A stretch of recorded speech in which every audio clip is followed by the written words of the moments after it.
இந்த மாதிரி ஸ்டேஜ் நன்றி சொல்கிறதுக்கான மேடை. ஏன்னா ஒரு ஒரு ஒரு படம் எடுக்கிறதுக்கு நிறைய உழைப்பு தேவை. அந்த உழைப்பு வந்து ஒரு சிலருடைய விஷன் மேலே மற்ற எல்லாரும் பிளைண்டாக வைக்கிற ஃபெய்த்து, அது அந்த அந்த ஃபெய்த்து தான், அந்த உழைப்பு தான் வந்து அந்த படத்தை கம்ப்ளீட் பண்ணோம். அண்டு நாங்கள் இந்த படத்துக்கு, அதாவது இந்த கதைக்கு, படம் இல்லை, விடுதலைன்ற இந்த கதைக்கு ஒர்க் பண்ண ஆரம்பிச்சது வந்து டிசம்பர் 2020. ஸோ 4 years ஒரு ப்ராஜெக்டில் அப்ஸ் அண்ட் டவுன்ஸ் இருக்குது. இந்த படத்தில் நடிக்கும்போது கல்யாணம் பண்ணவங்க குழந்தை பிறந்து குழந்தைய ஸ்கூலுக்கெல்லாம் அனுப்பிட்டாங்க. அவ்வளோலாம் நடந்திருக்கு. அவ்வளோ காலம் நாங்கள் ஒர்க் பண்ணியிருக்கோம். அண்ட் இவ்வளவு காலம் ஒரு ஒரு ஒரு கதை, ஒரு ஐடியாலஜி, அந்த ஐடியாலஜியை புரிஞ்சிக்க முயற்சி பண்ணுற ஒரு டீம், அந்த டீமோட பிளைண்ட் ஃபெய்த்தில் ட்ராவல் பண்ண ஒரு 400-450 பேர், ஸ்டார்டிங் ஃப்ரம் த ப்ரொடியூசர். எல்லாருமே இந்த ஜேர்னியை வந்து ரொம்ப முழுசாக மனப்பூர்வமாக ஒர்க் பண்ணது, ஒரு ரொம்ப கமிட்மெண்ட்டோடு பண்ணது.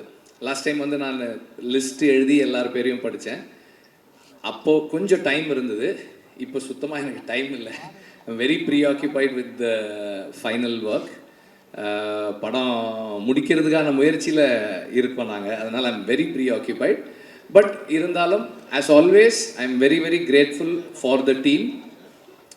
சினிமா மாதிரியான ஒரு ஒர்க் வந்து கீழேருந்து மேலே வர்றது, ஒரு டைரக்டரோட விஷனுக்கு மேலேருந்து கீழே ஒர்க் பண்ணுறது, அது பார்க்குறதுக்கு அப்படி இருக்கும். ஆனால் வந்து ஒரு செட் அசிஸ்டண்ட்டு கரெக்டாக ஒர்க் பண்ணுறதும், ஒரு கார்பெண்டர் கரெக்டாக ஒர்க் பண்ணுறதும், ஒரு ஒரு ஹேர் ட்ரெஸ்ஸர் கரெக்டாக ஒர்க் பண்ணுறதும் தான் ஃபைனலாக அந்த டைரக்டரோட விஷனை வந்து கம்ப்ளீட் பண்ணும். ஸோ அப்படி எல்லாரும் ஒர்க் பண்ண ஒவ்வொருத்தருக்கும் நான் எப்போதும் போல் ஐம் வெரி வெரி கிரேட்ஃபுல். நன்றியெல்லாம் இல்லை, அதை தாண்டி ஐம் வெரி கிரேட்ஃபுல். ஏன்னா வந்து நானே பல இடங்களில் சொல்லியிருக்கேன், நான் சொல்லனாலும் கூட இருக்கவங்க சொல்லுவாங்க, என்னோட அசிஸ்டன்ட் டைரக்டர்ஸ் மாதிரி, என்னோட டீம் மாதிரி, அசிஸ்டன்ட் டைரக்டர்ஸ் இல்லை, என்னோட அசிஸ்டன்ட் கேமராமேனாக இருக்கட்டும்,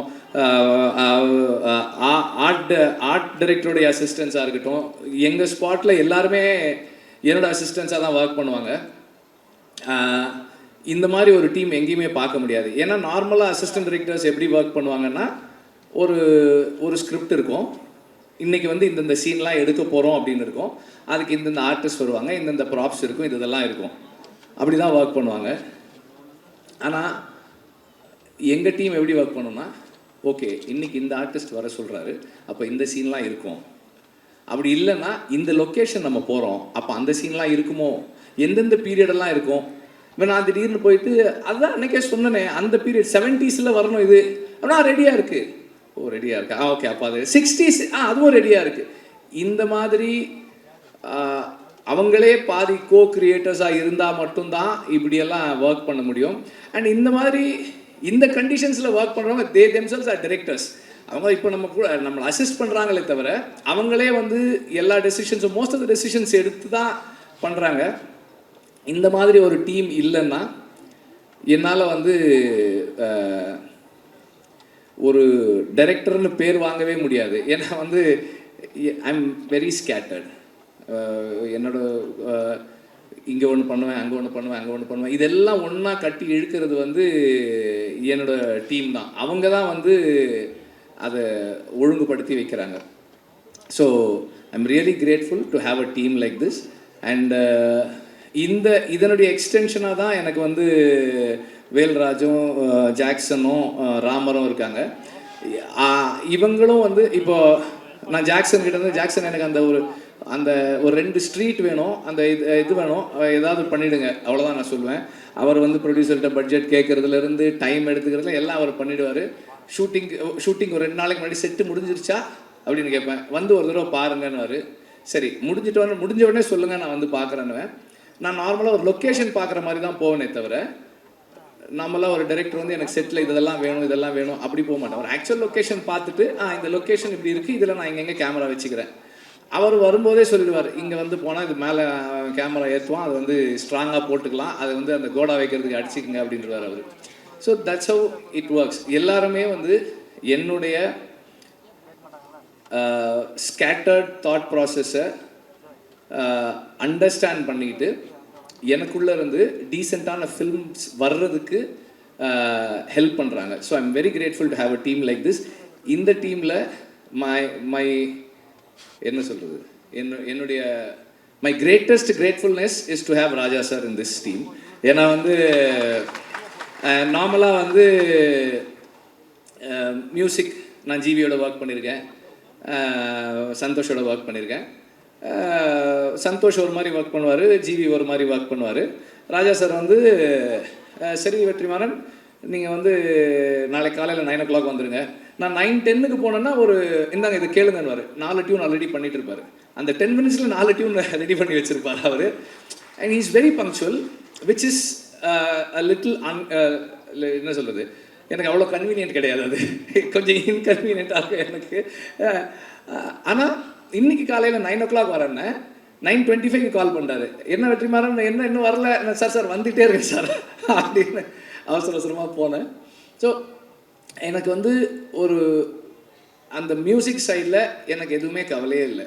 நான் யோசிக்கவே மாட்டேன். அவர் சார் இந்த மாதிரி ஒரு சாங் சார், ஓகே இந்த மனசில் சாங் அப்படி தான் ஒரு சார் நான் வந்து ஒரு சீக்வன்ஸ் பண்ணியிருக்கேன் சார், ஐ திங்க் ஒரு சின்னதாக ஒரு சாங் இருந்தால் நல்லாயிருக்கும்னு எனக்கு தோணுது சார், அந்த சீக்வன்ஸ் காட்டுறேன் அப்படின்னா சரி காட்டுங்கன்னாரு. நான் காமிச்சேன். அதில் இந்த ப்ரொட்டாகனிஸ்ட் வந்து அந்த ஃபீமேல் ப்ரொட்டாகனிஸ்ட் லீட் கிட்ட ப்ரொட்டாகனிஸ்ட்டு அவன் பேசிகிட்டு இருக்கான். பேசும்போது எனக்கு இது இந்த இடத்துல பேசலாமான்னு தெரியல, ஆனால் பேசாமல் இருந்தால் ஒரு மாதிரி இருக்குது, ஒரு மாதிரி அன்கம்ஃபர்டபுளாக இருக்குது அப்படின்னு சொல்லி அவன் சொல்லுவான். சீன்லாம் பார்த்தாச்சு. ஒரு 2 days கழிச்சு ரெக்கார்டிங் கம்போசிங் உட்காரலான்னு சொன்னார். ஒரு 5-6 டியூன்ஸ் கம்போஸ் பண்ணிவிட்டு அதில் ஒரு சீன் ஒரு டியூன் டிசைட் பண்ணோம். நெக்ஸ்ட் மார்னிங் அவர் கால் பண்ணார். இல்லை வெற்றிமாறன் நான் அதை யோசித்தேன், நான் வேறு ஒன்று பண்ணியிருக்கேன், நீங்கள் வாங்க அப்படின்னாரு. ஆக்சுவலாக நான் அவருக்கு காமிச்சேன், எனக்கு அந்த சீன் மறந்துருச்சு. இவர் டியூன் பண்ணிவிட்டு லிரிக் எழுதிட்டார். மனசில் ஒரு மாதிரி இருக்குது அப்படின்னு, ஒரு மாதிரியாக இருக்குது. நான் நல்லா இருக்கு சார். அப்போ சொன்னார், அந்த சீனில் அவன் சொல்கிறான்ல அது நல்லா அது அப்படின்னாரு. ஸோ அது எனக்கு வந்து ரொம்ப ஆச்சரியமாக இருக்கும். நான் அசிஸ்டன்ட் டைரக்டராக ஒர்க் பண்ணும்போதே நோட் பண்ணியிருக்கேன். ராஜா சார் வந்து ரீல் ஒரு தடவை பார்ப்பாங்க, பார்த்துட்டு நோட்ஸ் எழுத போயிட்டு திரும்பி வந்து இன்ஜினியர்கிட்ட சொல்லுவார், அந்த 24வது அடி 14th ஃப்ரேம்லேருந்து சிங்க் ஸ்டார்ட் பண்ணுங்கன்னு கரெக்டாக அங்கேருந்து வச்சா அந்த மியூசிக் கரெக்டாக இருக்கும், அந்த சேஞ்ச் ஓவர் கரெக்டாக இருக்கும். ஸோ அவ்வளோ மெமரியோட அவ்வளோ ஷார்ப்பாக ஒர்க் பண்ணுவார். அதை நம்ம நேரில் பார்க்கும்போது, பக்கத்தில் இருந்து பார்க்கும்போது அந்த மைண்டை அண்டர்ஸ்டாண்ட் பண்ணுறது வந்து it is a great experience அப்படி தான் சொல்லலாம். எனக்கு ரொம்ப அண்டு எல்லாரும் சொன்ன ஒரு எக்ஸ்டென்ஷனாக ராஜா சார் பேசுகிறத, அவங்க எல்லாம் பேசுகிறத கேட்பாங்க. நான் அவருக்கு தெரியாமல் எப்போ போனாலும் இந்த கேமரா ஆன் பண்ணிவிட்டு அப்படியே வச்சுட்டே உட்காந்துட்டே இருப்பேன். எல்லாம் ரெக்கார்ட் பண்ணி வச்சுருக்கேன். ராஜா சார் வந்து கீபோர்டில் அந்த ஹார்மோனியமில் உட்காந்து அந்த டியூன் எப்படி வருதுன்றதெல்லாம் எடுத்து வச்சுருக்கேன் நான். I really enjoy the privilege. I feel it's a privilege எனக்கு. அண்டு அவர் வந்து எனக்கு நிறைய ஸ்பேஸ் கொடுக்குறாரு. இந்த சென்ஸ் பர்சனலாக அவரோட இன்ட்ராக்ட் பண்ணுறதுக்கு, பேசுகிறதுக்கு, நமக்கு பிடிச்சதை சொல்கிறதுக்கு. அப்புறம் வந்து ராஜா சார்கிட்ட நான் பார்த்ததோட ஒரு விஷயம் என்னென்னா, நம்ம ஒரு சாங் பண்ணுறோம், அந்த நேரம் நமக்கு அது கரெக்டாக இருக்குது. அப்புறமா வந்து as we take long time to make the film, அந்த ப்ராசஸில் ஏதாவது மிஸ் ஆகும்போது, சார் இல்லை சார் எனக்கு வேறு மாதிரி இருந்தாலும் ஓகே அதை விட்டுரு, வேறு பாட்டு பண்ணிக்கலாம். அவரோட ஒரே என்னன்னா, இந்த படம் இந்த டைரக்டர் அவங்க விஷன் என்ன, அதுக்கு நான் எப்படி கான்ட்ரிபியூட் பண்ண போகிறேன், what is my contribution to the film. அந்த personal like dislike ideology differences அதை பற்றியெல்லாம் அவர் கவலையே பண்ணுறது கிடையாது. I am here to do what you ask me to do. நீ சொல்லு, நான் செய்கிறேன், ஆனால் நீ கரெக்டாக சொல்லு. வாட் யூ வாண்ட், கிளியராக சொல்லு அப்படின்னு. நமக்கு கிளாரிட்டி இருக்காது, பாபா. ஆனாலும் அவர் வந்து சரி, ஹீ கிவ்ஸ் த டைம். சரி உனக்கு என்ன வேணும், எப்படி வேணும், ஓகே எஸ் ஃபைன். இப்படி இந்த ஜேர்னியில் ஒரு 15-20 டியூன் ராஜா சார் பண்ணுற டியூன் நான் கேட்டிருக்கேன். அவர் எவ்வளோ ஃபாஸ்ட்டாக பண்ணுறாரு. அந்த ஃபாஸ்ட்டாக பண்ணுறதுன்றது ஒரு பெரிய இது இல்லைன்னு தான் நான் நினைக்கிறேன். ஏன்னா அது என்னவா மாறுது. இப்போ இந்த சாங் இப்போ கேட்கும்போது நம்ம நார்மலாக நோட்டீஸே பண்ண மாட்டோம். நம்ம நார்மலாக, அதாவது மியூசிக்கலாக ட்ரெயின் ஆகாத ஆட்கள் நோட்டீஸே பண்ணாமல் விடக்கூடிய ஒரு சின்ன சைம் எங்கேயோ கேட்குது, ஒரு சின்னதாக ஒரு பெல் சவுண்டு கேட்குது.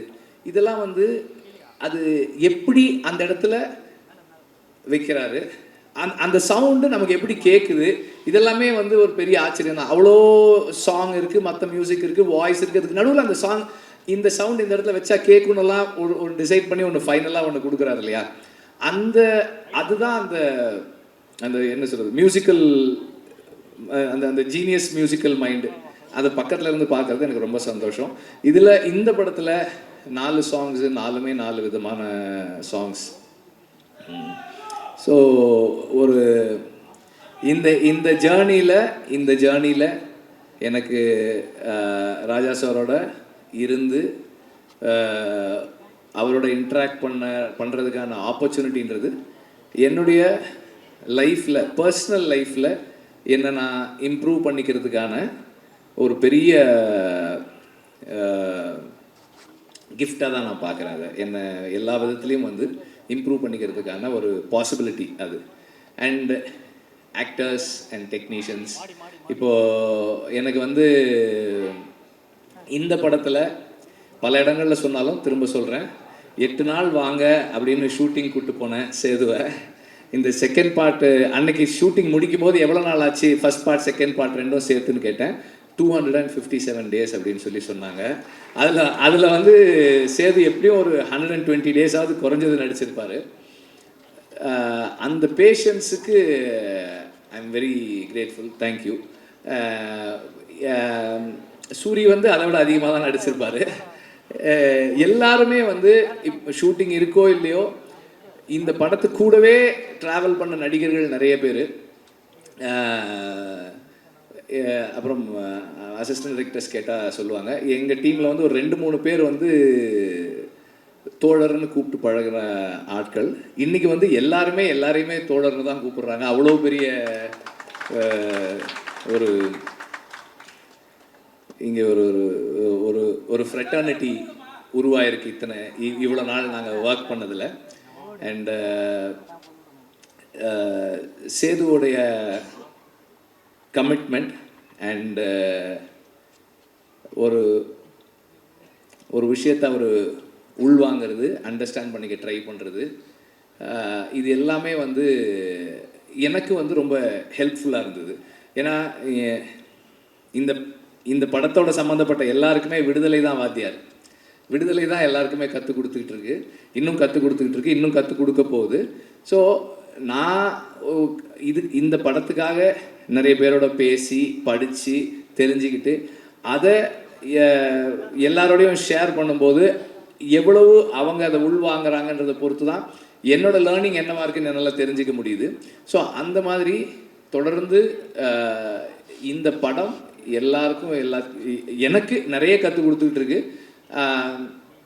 இன்னும் படம் ஃபைனல் ஸ்டேஜஸில் இருக்குது, முடிக்கிறதுக்காக ஒர்க் பண்ணிக்கிட்டு இருக்கோம். அது முடியும் போது இன்னும் நிறைய கற்றுக்கிட்டு வந்திருப்போம்னு நான் நம்புகிறேன். அண்ட் இந்த மியூசிக் ஸ்டேஜ்ன்றதால எக்ஸ்ட்ராவாக ஒன்று என்ன சொல்ல விரும்புகிறேன்னா, நான் வந்து இந்த படத்தோட பேக்ரவுண்ட் ஸ்கோர் செஷன்ஸை பார்க்குறதுக்கு ரொம்ப எக்ஸைட்டடாக வெயிட் பண்ணிகிட்ருக்கேன். ராஜா சார் வந்து அதை எப்படி என்ன பண்ண போகிறாங்க அப்படின்னு பார்க்குறதுக்கு ரொம்ப ஆர்வமாக இருக்கேன். சீக்கிரம் வரேன் சார், ரீல் எடுத்துகிட்டு வரேன் சார், சீக்கிரம் வரேன். அண்ட் நம்பர் ஆஃப் டேஸ் கேட்கும்போதே வந்து தெரியும் எவ்வளோ சேலஞ்சிங்கானதுன்னு. 257 நாள் ஷூட்டிங்கு.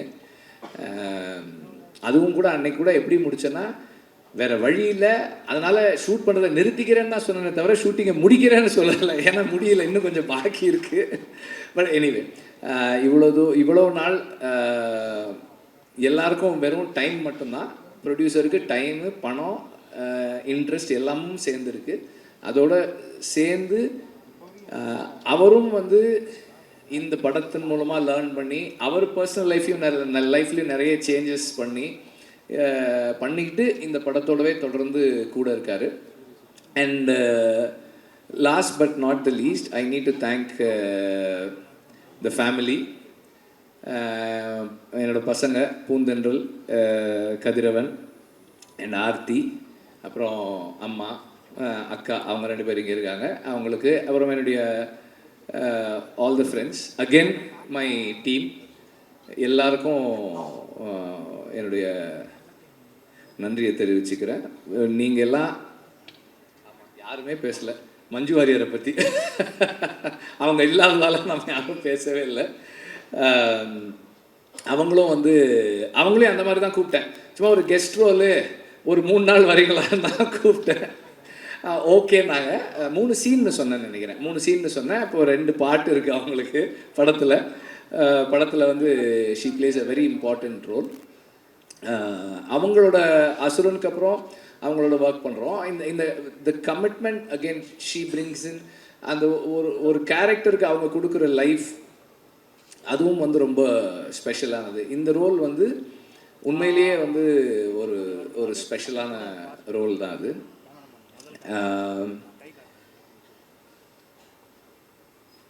ஒரு படம் நல்லா வர்றதுக்கு அதெல்லாம் சொல்ல முடியாதுப்பா, என்னப்பா அது.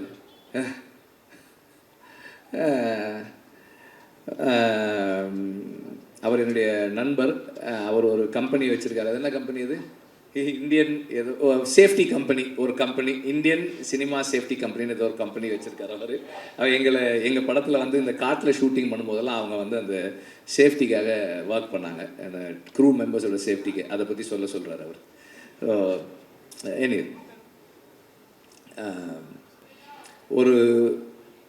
ஒரு படம் ஒரு டீசெண்டான படமாக மாறுறதுக்கு அந்த டீம் தான் காரணம். அண்ட் அந்த டீமில் வந்து திரும்ப ரிப்பீட் பண்ணுறேன், assistant directors, assistant cameraman and art department assistant, managers, production assistants, எல்லாருமே வந்து அதில் இருக்கிறவங்க. அவங்களுடைய கமிட்மெண்ட் தான் வந்து அந்த படத்தை கம்ப்ளீட் பண்ணுது. So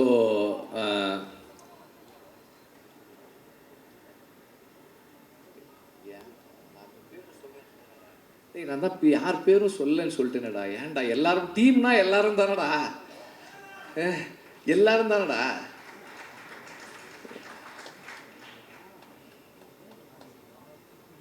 thank you.